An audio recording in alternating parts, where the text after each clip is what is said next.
In this video, I'm going to talk about KQL, Kusto Query Language. Now, KQL is basically a tool to explore data and discover patterns, identify anomalies, outliers, and define a statistical modeling for your data set. Now, it's a tool developed by Microsoft. It is basically used to create more intuitive language interface. KQL is available as an open source on GitHub. Kusto Query basically uses the schema entities organized in a hierarchical manner. So there are various set of query statements, be it management commands, be it a tabular expression statement. There is a let or set statement. So it is somewhat kind of related to SQL. KQL is case sensitive. Tabular expression statement has both input and output as a tables or tabular data sets. Now, from a KQL perspective, KQL is basically optimized for large scale data exploration. So if you have a tons of data, gigabytes of data or terabytes of data, and if you want to analyze this information, then KQL is the right choice.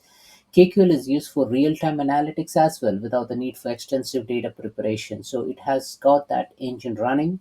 It allows you to do a high-level analytics of your data. It is mostly used for analyzing time series data, logs, devices, telemetry logs, those sort of things.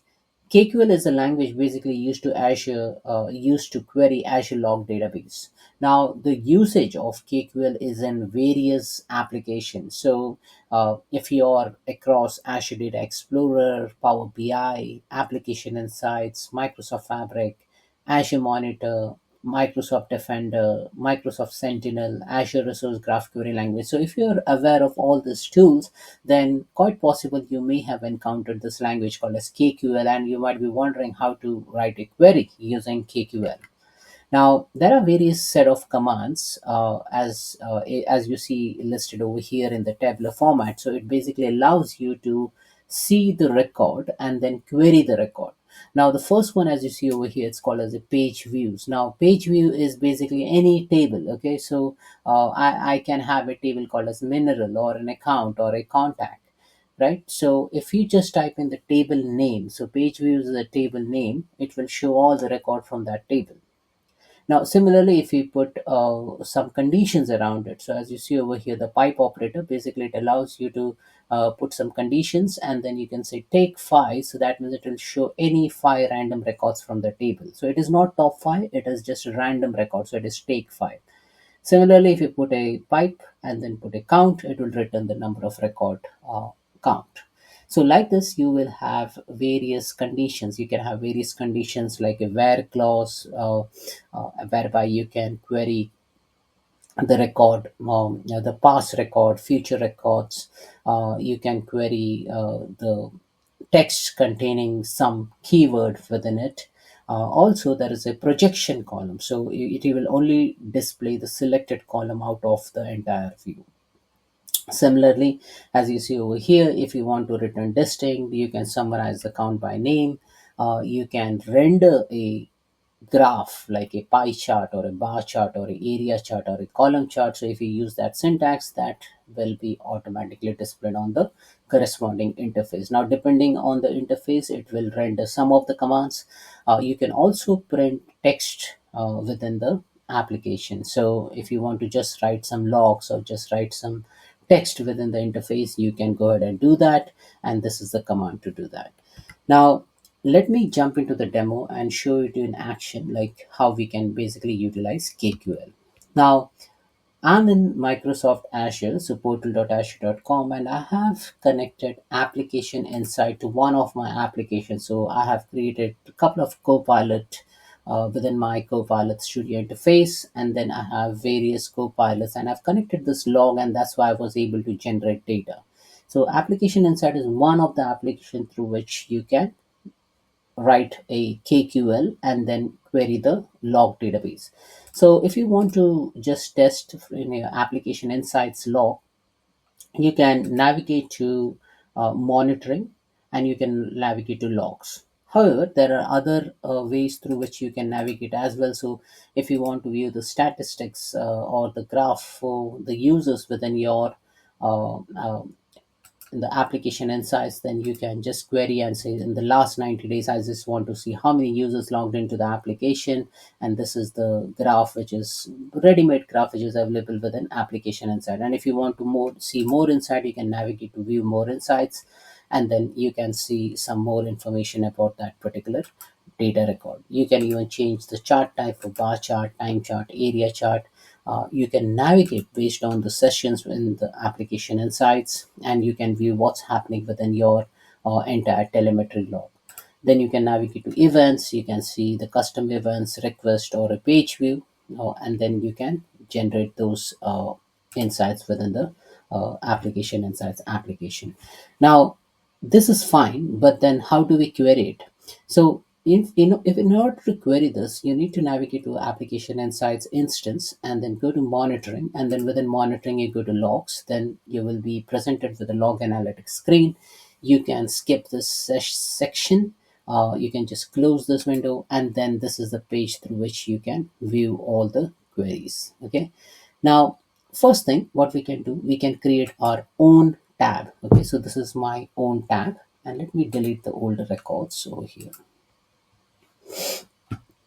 So I can have multiple tabs over here. So this is my workspace. Okay, so I'll just type it as Girish, and then just tab in, and here I will just say Tom, and here I can say Travis. So if I'm just segregating my query, I can segregate this in this interface, right?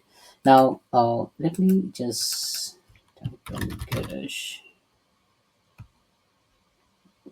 And yes, okay, so like this I can have various tabs. Okay, different tabs I can create, and then I can start querying it. Okay, so I just showed you just to segregate how you can basically segregate in different queries. So if I'm in one of the tab, let me remove all this thing. On the left hand side I can see the various tables which are available. Now these are the various tables which are currently available, like the traces, requests, performance counter, page views, exception, dependencies, and so on and so forth.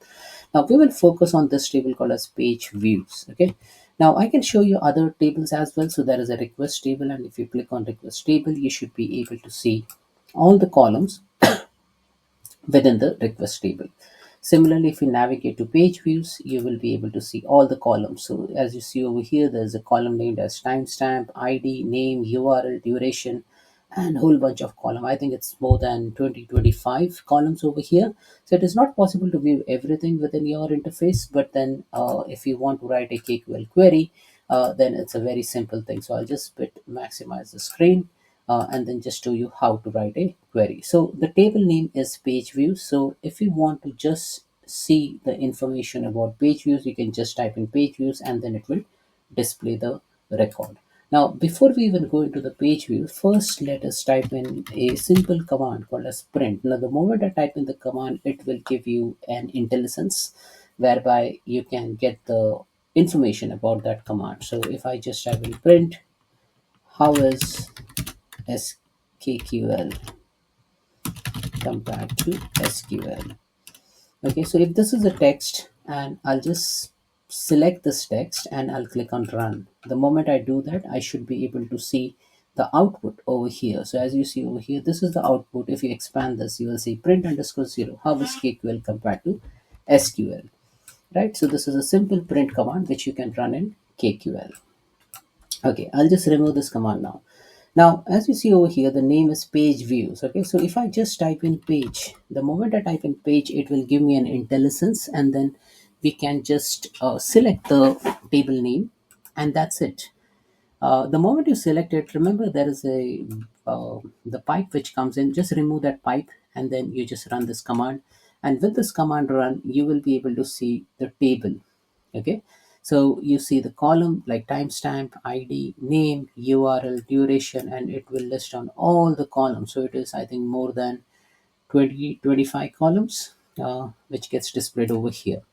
And it has shown me how much time it has taken to execute this query. It is 1 second 973 milliseconds, and this is the display time. And if you want to know more about the query details, here you will be able to see the information. So this is how you basically use the table name to query the table. Now let me change the case of this table. So if I just type in page views with v as not capital, okay, it will give me an error. And if I run this, it will not like that. So that means it is case sensitive. So you need to use the correct casing for the result to be displayed correctly. So if I just type in page views, again, it will give you a correct output, right? So the first thing is that just put the table name and then it will list down all the column name. Now, if I just want to see not all the record, I just want to see just a random records. Okay. So if I click on columns over here, as you see over here, there are so many columns, and then all these columns are selected over here. But then what I want is not just like all the record. I just want any random 5 records. So if I just type in take 5 and run this, it will only give me 5 records. So this is a random. Okay. So if I again run this record, as you see over here, it has given me different set of record. Again, if I just type in, it will give me a different set of records. So all these records are different sets. I can put whatever number I want. I'll just say I just want the random 10 records. It will display the random 10 records, and I can expand this record just to see what are the values which are displayed for this particular row. So that's about retrieving 5 or 10 random records from the table. Now, what if I want to know how many records exist within this table? So put in the table name, put in a pipe space, and then type in count. The moment I do that, I'll just run this. It will show me how many records exist. So there are 597 records exist. Now the context of this entire table is a time range. Now if I just say I want to see last 24 hours, and if I run this record, it will show me that it is just 13 records. So that means we are further filtering out the time dimensions over here. Now I have a database, but I just want to see what's happened in the last 7 days. What is the count for the table record for the last 7 days? So if I run this, it will give me a different number now. So depending on what is your data set, how much you are filtering out your record, or how much sample records you are utilizing and then showing it in the query, this will change accordingly. So in the last 7 days, I can see there are like 14 records. So this is how you basically get those values. Then the next query is basically I have this page views, but this time I'll say where name equal say dialog. Okay, and then I want top 5 by duration. So if I just say top 5, it will give you the top 5, but then by what column? So I'll just say top 5 by duration. And if I run this, it says the top operator failed to resolve scalar operation named duration. Now again, duration should be a case sensitive, so I'll just say duration. And if I run this, then it says no results found from the last 7 days. So let's increase our scope. So if I click on custom, if I increase the scope, I'll again run it, it will give me the record.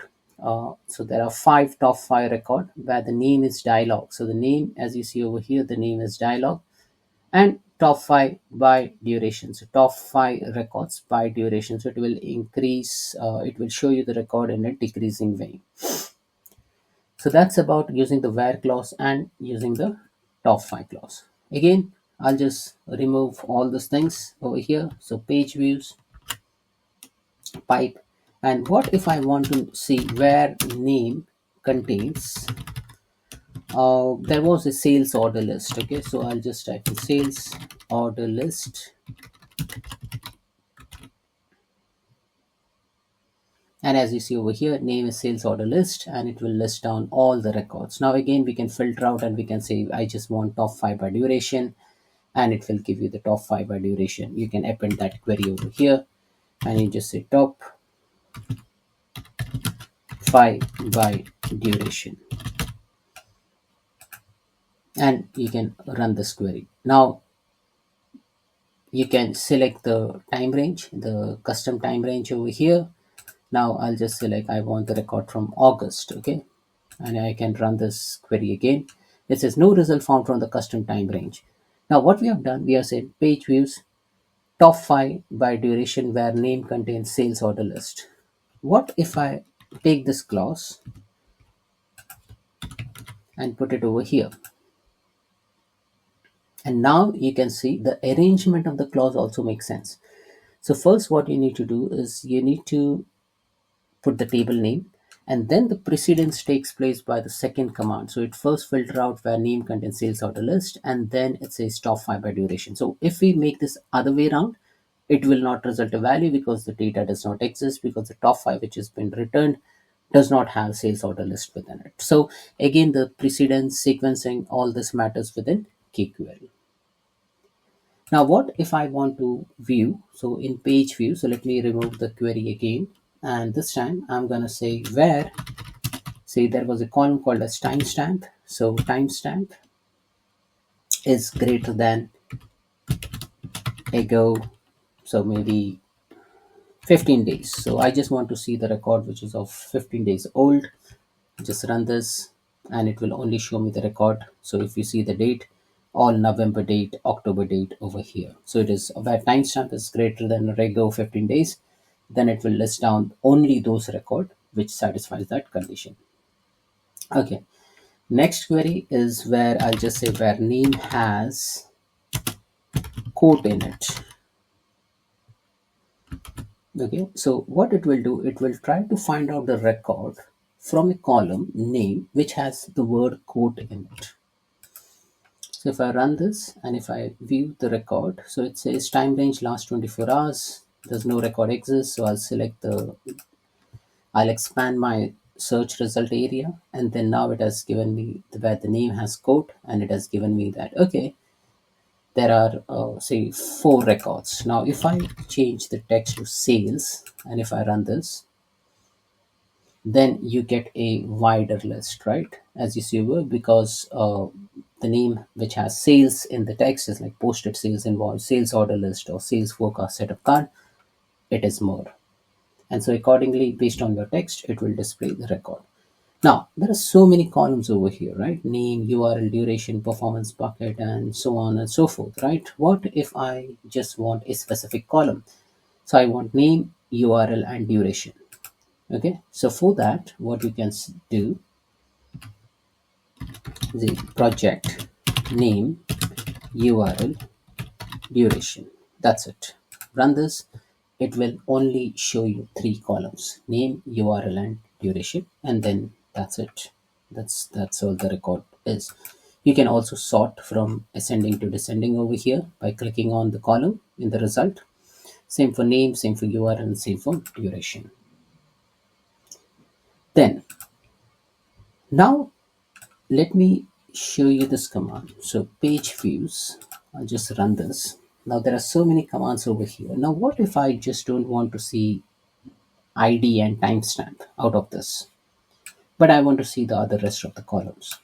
So you say page views and you say project.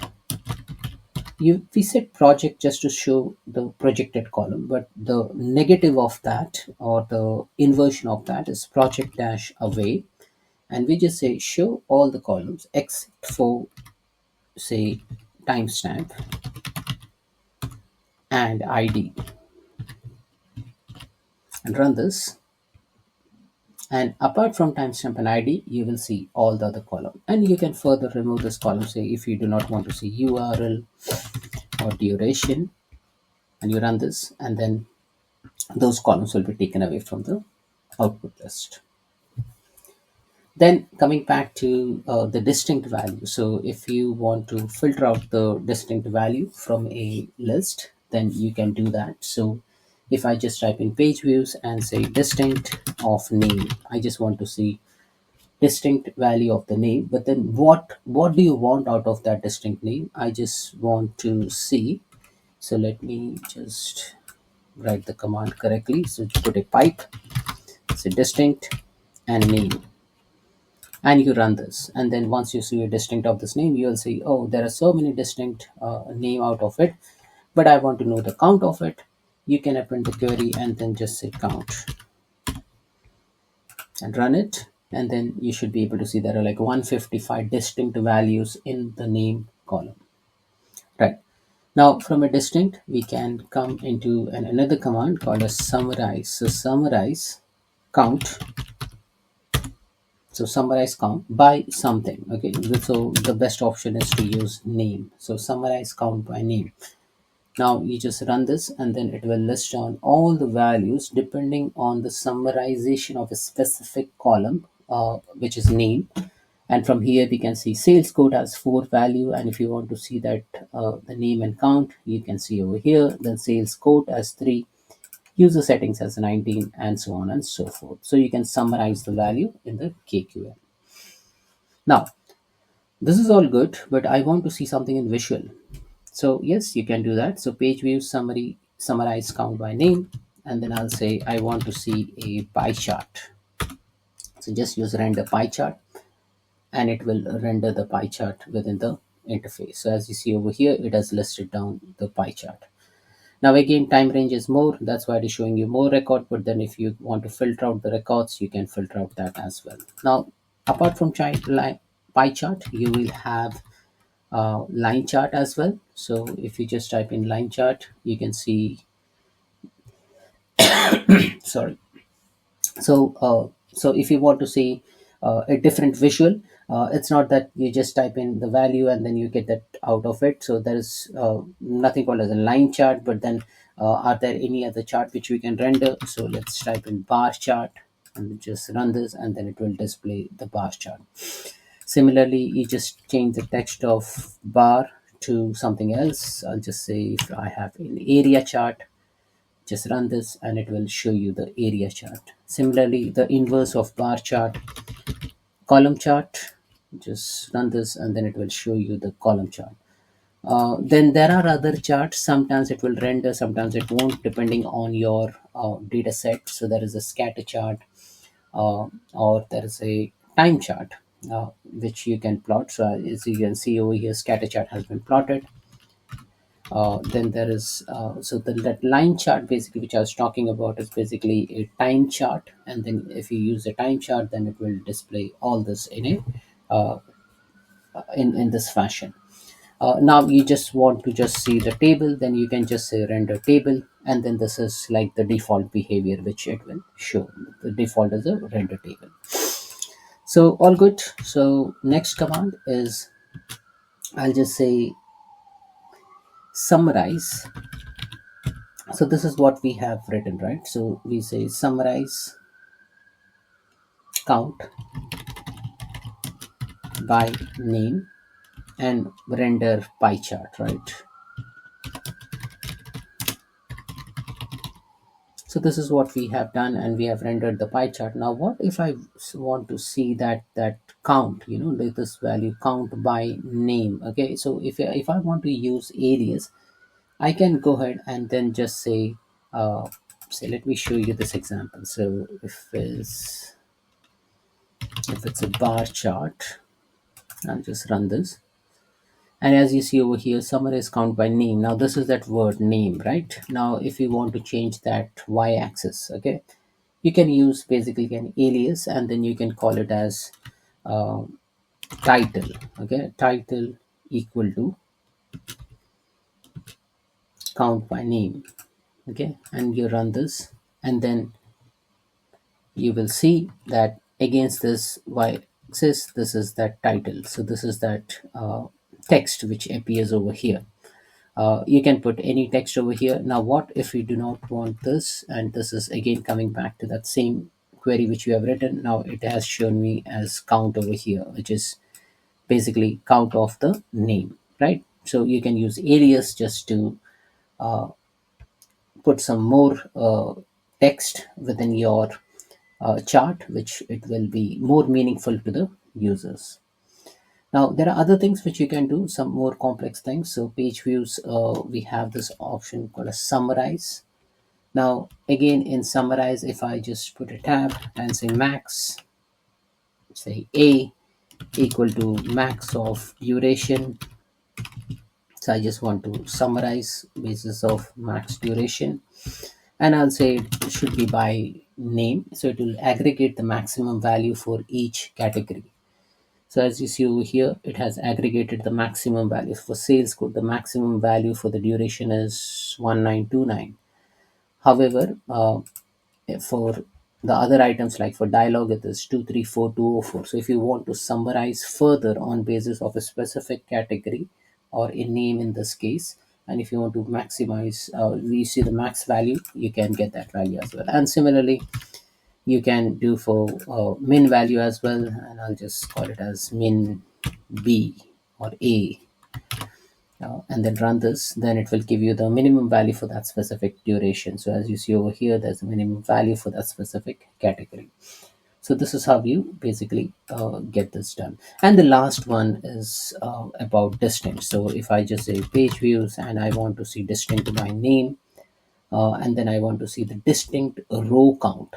If I want to see the distinct row count, just type in distinct name, count, run, and then you should be able to see the distinct row count. So there are 155 distinct row count for that specific time range.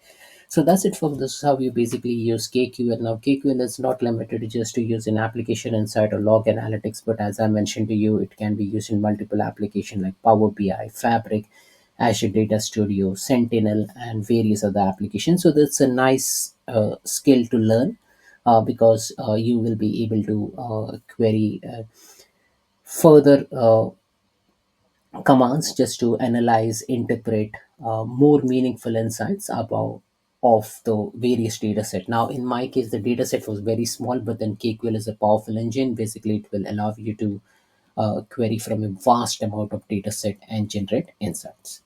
So that's it, folks. This is all about KQL, Kusto Query Language. Thanks for watching.